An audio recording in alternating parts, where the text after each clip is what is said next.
Yash, firstly, a warm welcome to you on Filme Shilmy and congratulations on Kya Hua. Thank you so much. Thank you so much. Really means a lot. The song marks, of course, a collaboration between you and Rishi Rich once again. And it's about moving on from a relationship healthily. So, what sort of personal aspects did you kind of reflect on to bring out the real emotions of the song? So the thing is that it's a very funny story about this song. It's actually the first time me and Rishi Rich got into the studio together was when this song happened, and he had just moved down to Mumbai. He had just come down here, and he started a new journey of his music over here. And I was the first artist by my luck who he started working with.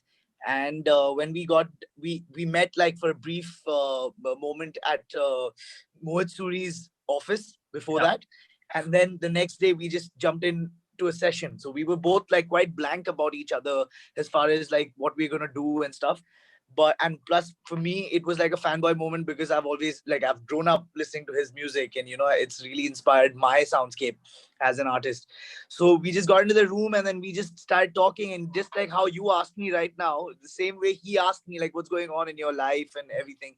And we both were in, not, I wouldn't say similar situations, but we both were get moving on from a certain aspect of our life to another. uh, Keeping in mind, so we realized that you always move on from certain situations in life, but and you accept them as well, but at the core of it, it's always going to hold that special part in your heart, and it's always going to be that special, it's going to have that resonance in your life. So we wrote the song with that kind of an approach. And when we wrote it, like while it was happening, he was just on the keyboard and he was just playing chords, and I started singing the melody, and then the lyrics happened. And before we knew it, we were done with this song. The song was Mhm. made, and we were actually working on Mubaraka at that time together. We had Oh, just wow. finished Half Girlfriend, and we had finished so this was like a session where we just got to know each other, and quickly once we got to know each other, we moved on to the film projects. So we were doing Behan Hogi Teri, we were doing Mubaraka, Half Girlfriend song was on mix. So there was a lot of stuff happening. So this happened between those hectic vibes. There was one evening that we just got little carried away by the mood of the hour in the studio, and we just made this song. And after so many years, we realized that it still holds that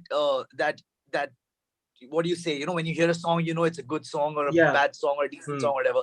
So this song somehow really kept going back to it. Really, we should do that song, we should do. But we were busy with our own stuff, and then we finally realized that it's high time we get this out there for people to listen to. Wow. That sounds like a very Yeah. interesting journey. So, would you say, so obviously the conception of the song happened quite a few years ago, but obviously, it kind of was on a pause, isn't it? Because you were working between projects, isn't it? Right. Right. it So, it was always there on our mind. Like we would always whenever we would meet each other, we'd be like, we have to do that song, we have to finish that song. But then the next day we'd carry on with our lives. So this time when we decided, we were like, we're going to do this and we're going to do it properly. So we sat down. It was like 4 years back we wrote this song together. So we obviously changed the soundscape a little bit, we changed the production a little bit, the melody a little bit, but the core of the whole song is the same. In fact, we did not change the vocals because I tried singing the song twice again, oh and I wow. couldn't sing it. And I couldn't sing it like that. And the take you're listening to on the track is a one take, which we did while we were jamming on the song. So it was like, that time we did it with the intent that, I'll sing it however right now, and then later we'll fix it, we'll redo it and stuff like that. But somehow in that moment, the emotion was so correct in the way I sang it, and the way he also like guided me while dubbed me while singing, that we tried twice almost later, I think, to like redub it and redo it again. But then that there was something missing, so we were like, just let's go with the original audio. I like it because it kind of has this tone which is almost like Surajwa Madham kind of meets Ashiki. It's like this very two beautiful style of tones marrying together. And I think that's something that I really, really like. So I love the song. I've heard it like over 5 times already, and I'm probably going to listen to it for a sixth time. So I really love the song. So I just wanted to kind of congratulate you as well on Thank you the so much, man. so Yeah. obviously 2020 has been a very interesting year for you because you've had quite a few successes. I mean, your song or songs rather, for Broken and Never Kiss Your Girlfriend, Never Kiss Your Best Friend, No, rather. you always should kiss your girlfriend. Never kiss your best friend. That's it, Never Kiss Your Best Friend. I know. I was like, I think because we were thinking of half girlfriend, so I was like adding two and two together. So obviously the songs for those two contents have done really, really well. So I guess this is always has this always been the success you've always been working towards as an artist? No, so for me, like I'll give you a little bit of a backdrop of where I am from. Like Yeah. I was doing my law when I met Rishi Rich, and I finished my law degree and everything. And then I just one day just realized that this is something. Music is something that I would really enjoy failing at. Mhm. Anything else, I would do it to be successful. But this was the only field that I would be really cool with, like failing here as well, as Yeah. long as I get to make another one you Mm. know so I took that decision in life after finishing my degree, that I'm not gonna pursue law anymore, and I'm gonna become a musician, and I'm gonna write songs. And at that point in time, Rishi Rich entered my life, and so many other great musicians entered my life, and I was assisting multiple music directors on various projects as an assistant music director and stuff like that. So I was doing a lot of stuff. So I never really barred myself into a watertight situation where I go like, this is what I want to do, or I just want to sing, or I just want to write. I would assist writers, I would assist composers, I would dub singers. I have literally dubbed every singer. I Wow. have dubbed all of them.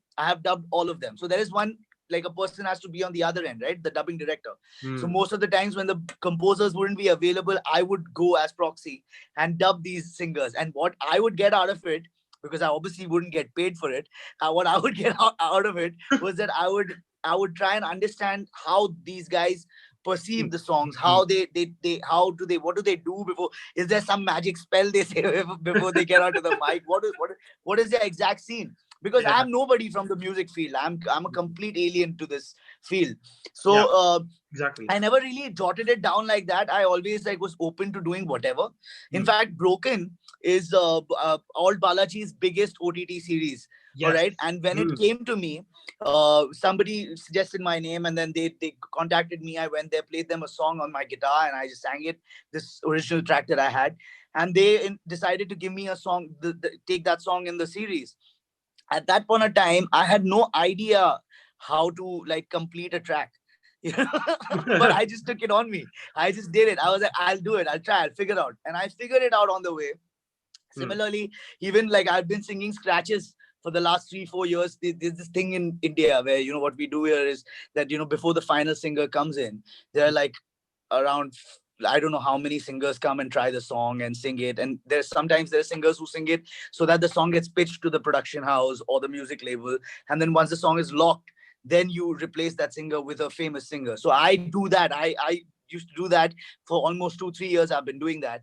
Mm. And when I least expected it, that time, this song from Street Dancer 3D this year, Mukabla, Mm. that happened, and I had no idea. I had just gone in 20 minutes. I sang it like a scratch vocalist, keeping in mind that I'm obviously going to get replaced on it and stuff like that. Mm. You get like that with time. So I was like, yeah, fine, whatever. I'll just sing it and I'll bounce. And I sang it and I bounced, and in fact, it got selected, and the Yeah. film came out, the song came out. It did so well. It's one of the most tracked songs of this year, of last year, and this year. So I've really been really open about it. Like I'm here to learn. I'm here to like I'm still learning, man. To be really honest. Hmm. Speaking of learning, would you say studying law was almost like a safety net for you? Because obviously working in the music industry is very tough. I mean, it's like any performing arts industry because it's very difficult to say when you're going to get your next gig, when you're going to get paid next. So was law almost a way of you to kind of safeguard yourself in case if the music field did not work out for you? It started off like that. It was always an excuse, like if I'm doing that as well, right? So let me do my music. It was like that kind of a thing. But what I realized was over the years that with time, if you would ask me this question maybe 5 years back, I would tell you yes, it was a plan B. But right now I wouldn't say that, because right now when I look at everyone around me, the competition is so hardcore in every field. So if 10 years back, if you told somebody I want to become a musician, they would be like, okay, okay, bro, just think about it. Just map it out, like what you Mm, want to do and how you want to yeah. do it. But today, even if you want to be an engineer, a doctor, or whatever you want to be, there is there's tons of competition.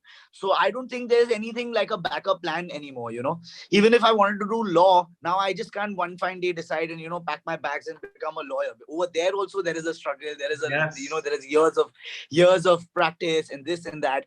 So it's just that I feel that I was wrong about it. I had that mindset, but I was wrong about it. I've just realized that whatever you do, you need to choose one thing and just go at it. Like, just be at it and stay at it, no matter what life throws at you.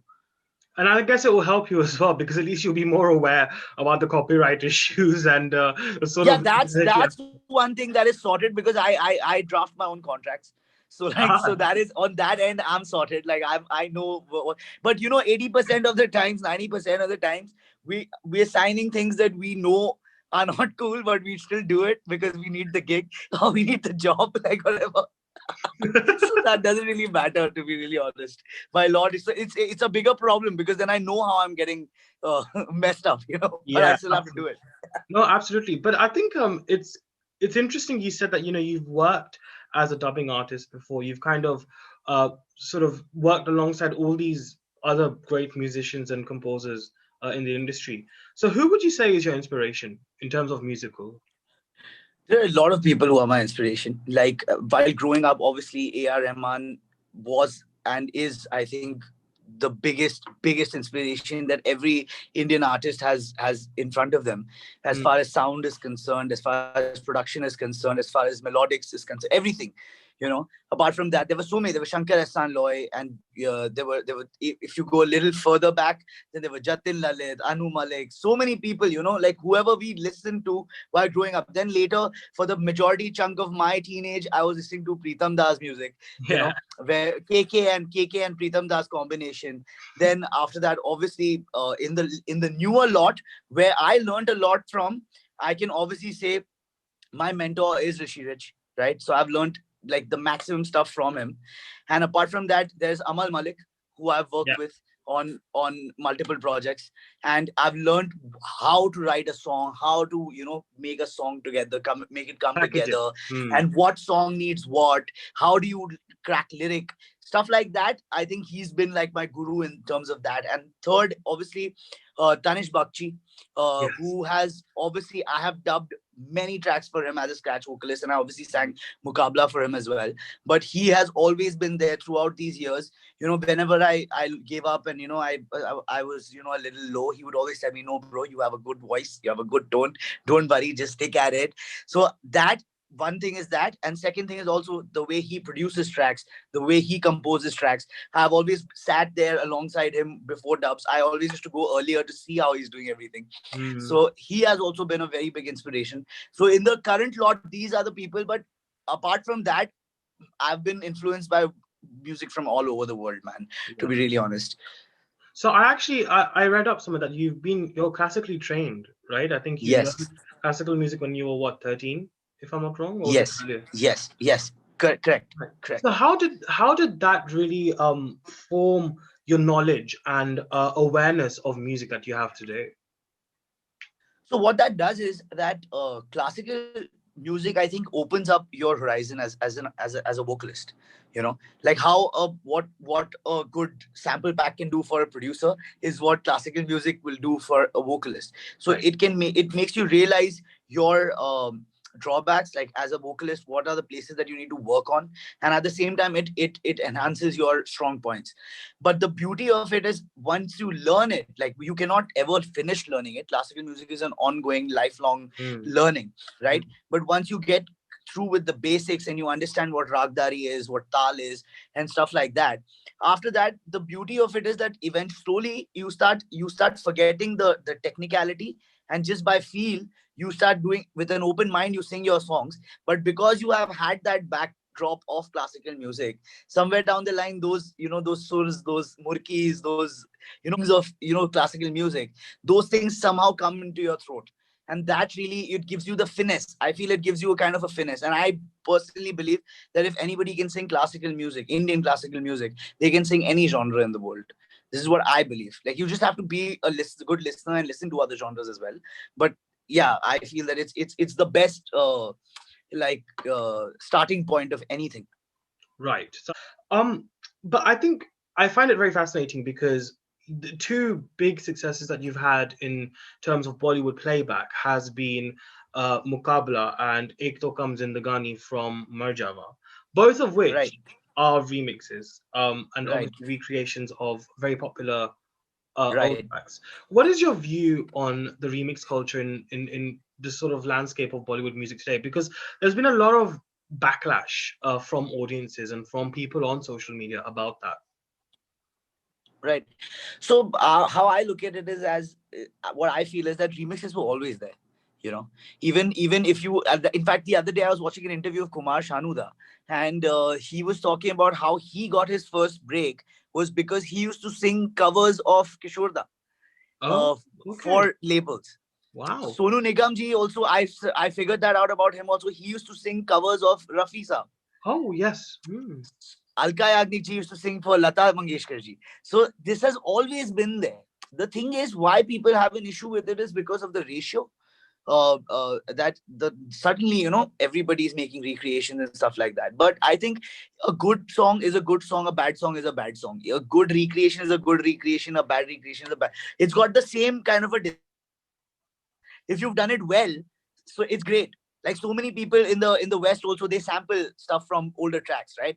But if they do it well, like right now, like how Ride It suddenly just off TikTok, Ride It, Jay Sean's track, just Hmm. blew up again. Yeah, yeah, yeah. So I think it's a great thing. It's a great thing as far as like for the musicians is concerned. Like even the older musicians, they get like a jumper again into the scene, like that this is what they had done. At the same time, because you're changing the sound according to today's times, you need to change the voice according to today's times. So new musicians get an opportunity to come in, right? So Hmm. I think it's a very good thing for singers. I don't know about listeners, but for singers, it's a very good thing because newer people will get more opportunity if these remixes. And at the same time, the main reason what you're saying is the balance, right? So at the same time, people discard the fact that uh, if there is a lot of remix and recreations happening in the Bollywood space, there is an entire new independent music market that has opened in India, which is only filled with originals. Hmm. Yeah. So there are people, there are artists who are working, who are doing great work in the independent space. And I think right now, India as a country musically is changing, man. The whole landscape is changing. There are artists which we might not have heard of, but they're doing some great work. There are, like, we have a life beyond just films, you know what I mean? Now Hmm. as a Yeah. music industry, the music industry is coming up over here, which I think is great. And as far as taking songs, like if you see any English film, they're always picking songs from the past which Hmm. suit the film. You know Right. what I mean? So there's no problem like that. As long as the problem initially was that there was no independent music industry. Today in India, I can say very proudly, in the last 5 years, there have been artists like, especially with like Honey Singh, Badshah, Darshan Rawal, so many artists that have come in, and Neha Kakkar and all, who are doing their independent stuff because them an entire new scene has opened up. At the same time, there are a lot of different kinds of artists like Pratik Kuhad and stuff, and many more. Like there's Lifafa, who are doing some different kind of stuff over there in that landscape as well. So I think it's a very good time for music overall. Hmm. Yeah, well explained. But I also think, because of the fact that remixes nowadays, there's more of a commercial pressure on them, and because of that commercial pressure, only people who sing these remixes get more offers and more sort of limelight than perhaps someone who is genuinely very, very talented and can carry off almost every genre of Indian music. I think that's where the problem lies. It's where when one singer sort of gains more prominence for singing something which is old and recreated rather than someone who's perhaps fresh. And I think that's where the conflict lies. Would you agree with that? Very true, very true, very true. I understand that, but what I'm trying to say is that even okay, let's forget about this whole thing of remixes and recreations. Yeah. Even if you look at the 80s, it's just opened a little bit more. Like always, if you see, initially it was only Lata Mangeshkar ji and Mohammad Rafi sir who used to sing, Yeah. two people. Then Asha Bhosle ji and Kishore Kumar ji, they joined the thing, four singers. Then the entire 90s was with only Udit Narayan sir, Abhijit sir, Alka Yagnik ji, Sadhna Sargam, few songs here and there. Four again. And Then Kavita again came Krishnamurti only as well. and Kavita Krishnamurti ji and Chitra ji also a few Hmm. songs here and there. Then if you see Sonu Nigam ji, KK, Shan, so it has always, see, there will always be certain people who will outshine the others. Ah. And everybody, what the thing is, like right now, Arijit is there, Arijit Singh is there. So if I make a romantic song, I would love to have him there. Yeah. Maybe there will be someone sitting in the same room next to me who's maybe more talented and maybe more deserving. But just that idea of having him on a track as a composer, I'll be like, you know what, I want Arijit to sing this song. So it's like that kind of a thing. So the composers fall in love with these artists, and that's how these artists outshine the others. It's nothing else. It's basic. It's just that if I really want to work with you and we do a song together, it does really well, I will keep coming back to you, right? Because we'll Yeah. keep trying to recreate that magic again and again. It's So business at I'm the end saying of the that, day. but in fact, because of so much independent music happening now, so many recreations coming in fact, there are a lot of new singers who are getting an opportunity. Yeah.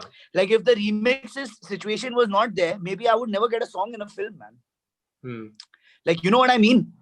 True. It's like with us journalists actually as well. We obviously, everyone wants to interview the mainstream, the popular actors, but then it's very Right. conveniently ignored about the fresh talents who might not be as popular or who Right. are rising. So I think I can understand that whole aspect and that whole dilemma as well. So I think it's something that's probably natural as well, because of the fact that you're there to make money. So whatever shines the most, I guess people would want to have that on No, their. and social media has become too big too soon. You know what?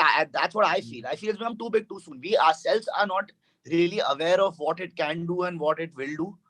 But we know one thing for sure, that it is the biggest scene that's going on right now.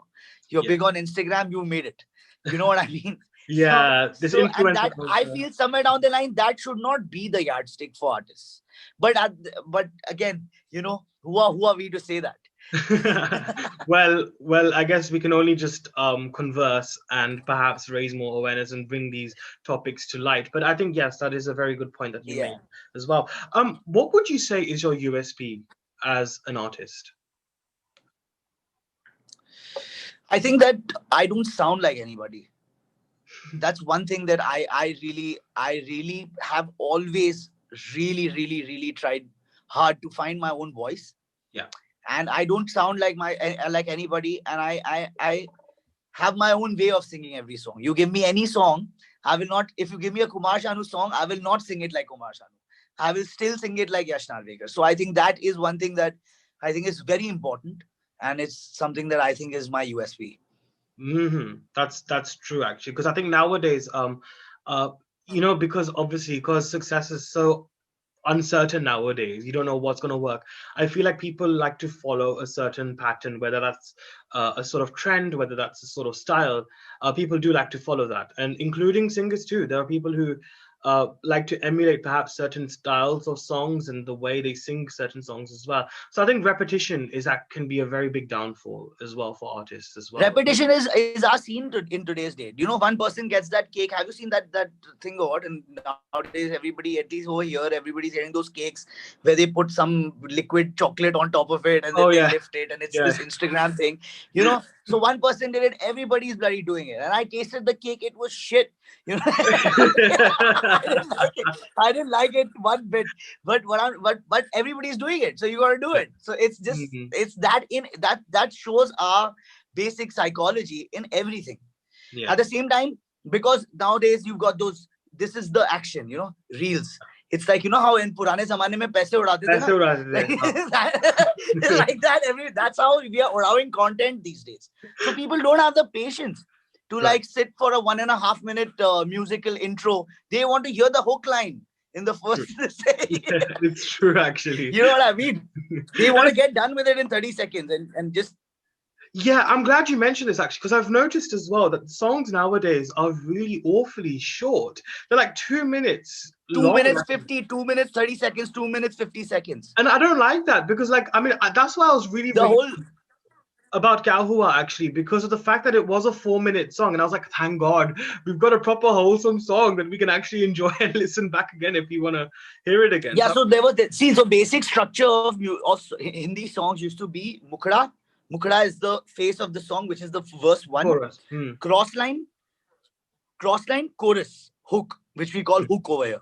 Okay. Then your music one, Antara one, which is verse two. Huh. Then again hook, then Antara two. So there will be two Antaras. Now the second Antara is gone for a toss now. Nobody's making second Antras anymore. Everybody's making one Antara. The last bridge where you like, go up and, freestyle and stuff like that. That bridge has gone. So now it's just hook, hook, hook. That's it. I think it would be right to say Antra ka Santra ho chuka hai abhi.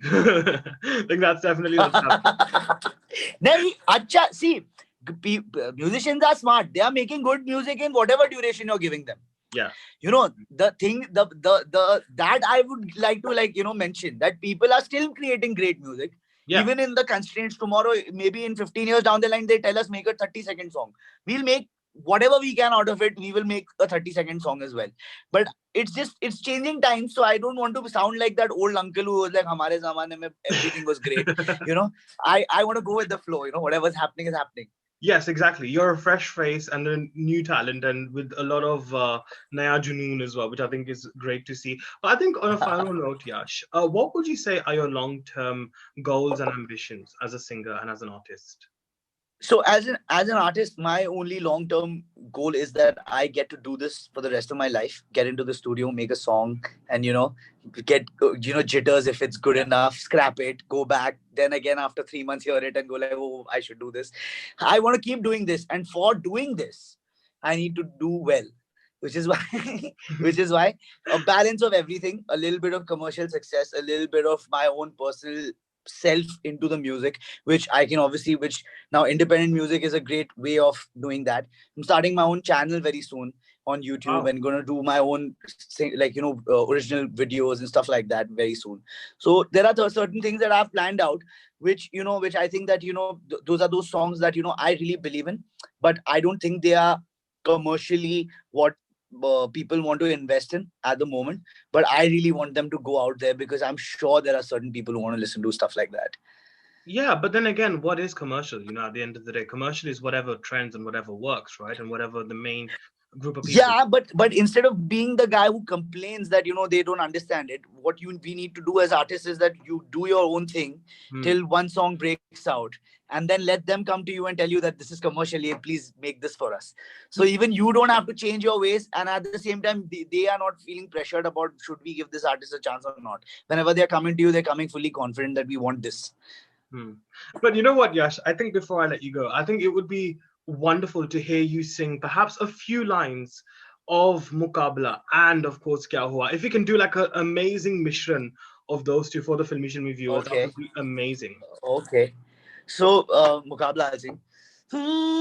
आया हूँ आज मैं लेके जाऊंगा दिल तेरा रोके कोई मुझे टोके कोई मुझे दूंगा उससे जहां से मिटा ओए ओ मुकाला मुकाबला लेला ओ लेला मुकाबला सुभान अल्लाह लेला हो लेला तेरे प्यार की तलब लगी है ये मुझे मेरे दर्द की यही है सदा इस रात का नया सवेरा हो अगर तू ही तो बने मेरी सुबह यही इल्तिजा मेरी है मेरी आरज़ू तू ही है मेरी जान मेरा जहां तू ही है मेरा आसमां तू ही है तू ही मेरी जान क्या हुआ क्या हुआ हमें ये क्यों हुए क्यों हुए जुदा यूं हम देवता. Thank you. Wow, that was amazing. I think the viewers will be extremely, extremely in awe of that, Yash. And you are very, very talented. And I think you have Thank you this so much. Thank you so very much. beautiful voice, which I've not heard in a very long time. I think that is very special. And I think you have a very bright future ahead of you. And it's so wonderful to Thank you so see much. great Thank you so musical much. Really maestros. means a lot. Thank you so much for having me here. Oh, it's our pleasure. And it's great to see musical maestros like Rishi Rich backing you. And once again, congratulations on Kya Hua. Thank you so much, man. Thank you so Thank you. much. Thank you, Yash. Thank you so much. Cheers. Take care, man. Thank you. Bye. Lovely. Bye. See Bye. you.